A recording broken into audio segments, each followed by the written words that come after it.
Bonjour à toutes et à tous et merci de votre fidélité. Ils font le buzz, ils font la une, ils font signe et on les suit presque aveuglément. Et au milieu de ce flot de paroles et d'images, l'Évangile, la parole de Dieu, trace son chemin sans rencontrer un élan d'adhésion. Peut-être parce qu'il ne s'adresse pas à nos seules émotions, à nos affects.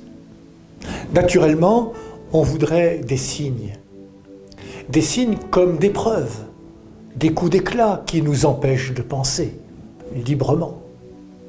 Tout doit être une évidence et facile d'accès. Mais Dieu n'est pas une évidence. Il se laisse trouver. Pour l'approcher, nous devons faire aussi un chemin de conversion, convertir nos mentalités, nos habitudes. Car Dieu nous considère comme des personnes et compte sur notre raison, notre intelligence, notre foi, nos capacités à chercher, à creuser, à comprendre, à approfondir.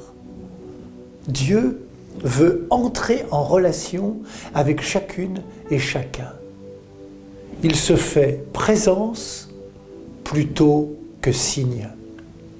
Et cette présence a l'épaisseur d'une personne, son Fils, Jésus. Il n'y en a pas d'autre.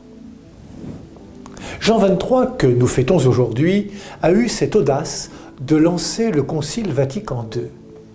Par une formule puisée dans l'Évangile de Matthieu au chapitre 16, il invitait toute l'Église à discerner les signes des temps. Si Jonas, que Jésus évoque dans l'Évangile, a passé 3 jours dans le ventre du poisson, Jésus, quant à lui, est resté 3 jours dans le néant de la mort avant de ressusciter. Et le voilà, le signe, l'unique signe. Il s'adresse à notre confiance, à notre foi. Ce signe, c'est Jésus-Christ, vivant, ressuscité. Bonne journée à toutes et à tous. Prenez bien soin de vous et des autres.